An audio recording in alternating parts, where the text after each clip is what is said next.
Then on Sports Central, we go for our next team prediction of this offseason, and it's going to be over the Missouri Tigers, a team that went 6-7 overall in the 2022 season. This team had low expectations heading into 2022, so considering that, this actually turned out to be a pretty good season for this team. But how they be in 2023 and why I see a lot of potential in this team looking forward to 2023 is we'll be talking about here today.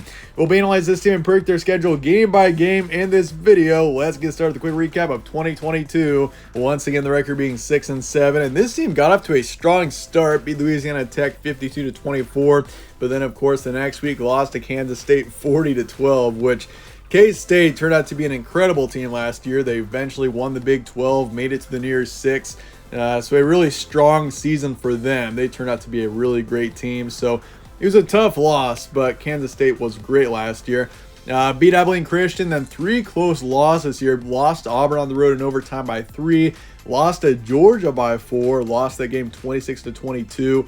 I mean, a loss is a loss, but taking on Georgia, who eventually won the national championship, and hanging with them as well. I mean, Missouri had a chance there to pull out what would be a major upset, but in the end, they lost the game by 4. And then, of course, lost to Florida as well, 24-17. So another close loss there. All 3 of those were within a touchdown. So, I mean, you could see some promise with this team. They were 2-4 heading into the bye, which was a bit disappointing, but this was not a bad team. You could tell in the way this team competed against some really good football teams. They came back after the bye, beat Vanderbilt, also beat South Carolina on the road by a couple of touchdowns, and then lost to Kentucky 21-17. Another close loss there. And then this is where it got ugly. Went to Tennessee in Knoxville in mid-November and lost 66-24. So that was a tough one there. But at least it came back and won your final 2 games of the regular season. That's what got you to a bowl game, beating New Mexico State and then Arkansas. A nice win there, 29-27 to finish out the regular season. So that sent you to the Gasparilla Bowl, where you took on Wake Forest in Tampa. And took a loss here as well, 27-17. So tough loss there to finish out the season, but 6-7. And for a team that once again had very low expectations, not a bad year for this team. But looking forward to 2023 now with your roster preview. And this is a team that, I mean, returning production-wise has got a lot of potential. Brady Cook coming back, the starting quarterback who, I mean, he was decent last year, 2,700 yards of passing along with 14 touchdowns, 7 picks, and a 65% completion rate. So, I mean, overall, not terrible stats, and there's some improvement that definitely can be done. He is a true dual-threat quarterback as well, so you can't forget that he rushed for nearly 600 yards last year, too. I mean, he's a talented quarterback. He's got a lot of potential, and he's definitely a guy I think that some are sleeping on. Keep an eye on him. Looking forward to 2023. The backfield, Cody Schrader coming back, same with Nathaniel Peets. So this backfield's got a lot of potential. Schrader put up nearly 900 yards of offense last year, 9 touchdowns, and Pete was just over 500. So the backfield looks good, and I'd say even the receiving core looks good as well. Even though you do lose your top 2 receivers, Dom Levette and then Barrett Bannister both gone. You got Luther Burden coming back, same with Mookie Cooper. So that's good. You got your 3rd and 4th wideouts coming back, but you do lose your top 2. Otherwise, this offense looks really good. There's a lot of potential here for sure. You do lose 2 on the O-line, but you're bringing in a couple of transfers from different places that should be starters in 2023. So that's good. You're replacing them.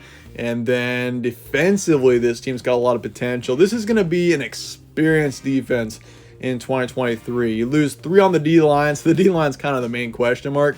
Even though there's still some good talent there. But the linebacking situation, you really don't lose any key linebackers, which is huge. And same in the defensive secondary, you lose 1 and that's it. So, I mean, defensively, there's a lot of potential. This is a team with a lot of upside. Looking forward to 2023 with the experience. And so, the thing is, though, is that Missouri is in the SEC, and the SEC is a brutal conference all around. That is a given. I mean, this is a very competitive conference, and your schedule is always going to be brutal. So, I mean, if you threw Missouri in a less competitive conference, say if they were in the ACC or even the Big 12, if you put Missouri in the Big 12 this season, I honestly could see this team being right up there as a big-time contender in that conference. I could see this team being 9 to 11 wins in the Big 12. So It is. I mean, being in the SEC is really tough, but this is a team that still's got a lot of potential to maybe cause a big upset or two and make some noise in the conference for sure, even though I just don't think this team is going to be good enough to be a true conference contender. They still got the potential to cause some noise. But looking at your transfer portal and recruiting now, Jake Garcia coming in from Miami, you can expect him to be the primary backup this season. Elijah Young, a running back, is in the transfer portal. Dom Levette's off to Georgia, so he is a player you're going to have to play this season when you take on Georgia. Theo Weiss is coming in from Oklahoma. Expect him to have an immediate impact, so it's good he's coming in. You also lose Toski Dove, who is off to Memphis, another team that you're playing this season. Cameron Johnson coming in from Houston. Marcellus Johnson coming up from Eastern Michigan. Both of them expected to be starters in 2023. And then Hiron White is off to SMU. You also lose Luke Griffin off to Purdue. Trajan Jeffcoat, edge rushers, off to Arkansas. Niles Gaddy is coming in from Jackson State, edge rusher. And then Sidney Williams, linebackers, coming in from Florida State. You do lose Devin Nicholson. Trevez Johnson, safeties, coming in from Florida.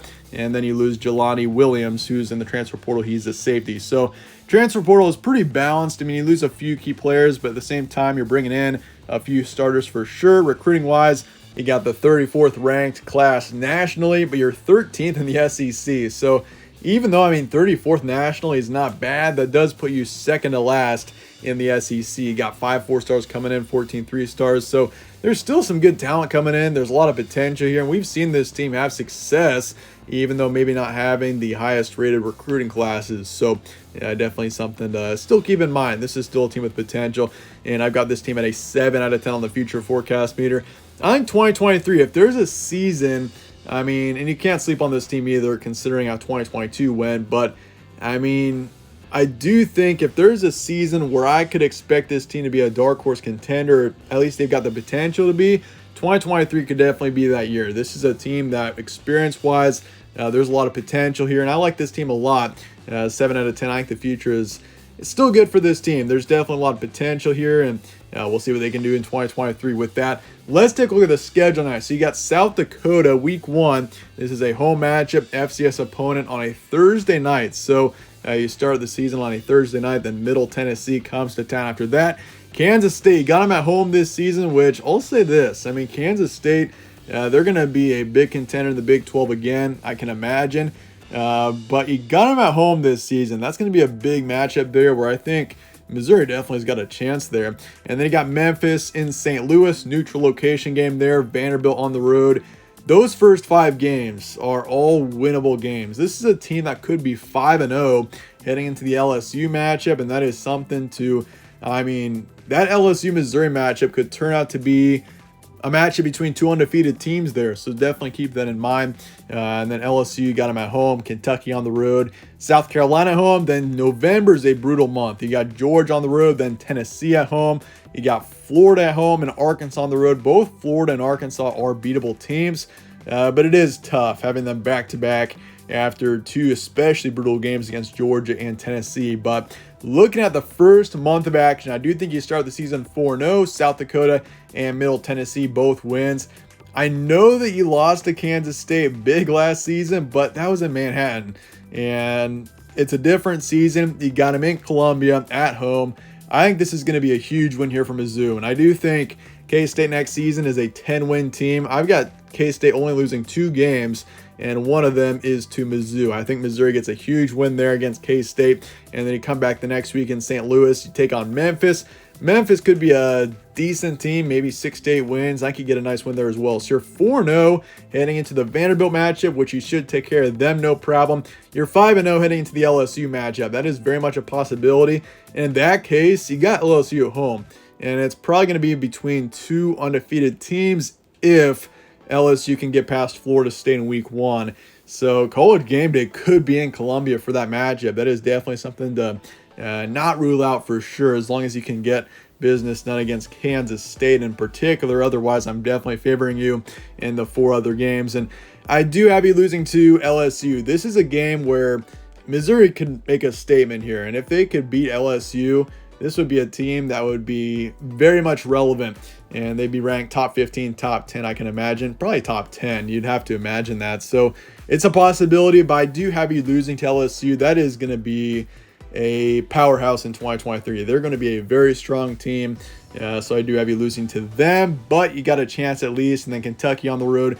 Kentucky's a beatable team, but on the road after a tough and very anticipated match against LSU, I do think you lose to Kentucky there in a close one. So drop a couple, but then you take on South Carolina. Close game here, but I do think you beat them in a nice win. So you're 6-2, bowl eligible heading into November. And once again, November's a tough month. I do think you lose to Georgia and Tennessee. Tennessee last season was dominant against Mizzou, and I mean, he got Tennessee at home, but that's also after a road trip to Athens, taking on Georgia, and I do think Georgia's a very reasonable bet to win their third straight national championship in 2023. So, I mean, I do think you drop a couple of games there. You got Florida and Arkansas. Now that I am looking over this team's schedule, I mean, I've already done my predictions for Florida and Arkansas and Kentucky, but I do want to take, and I did take all three of those teams when I did the predictions for those teams, but I do kind of want to take Missouri to beat one of Kentucky, Florida, or Arkansas. I think this is a team that very much can get up to 7 wins.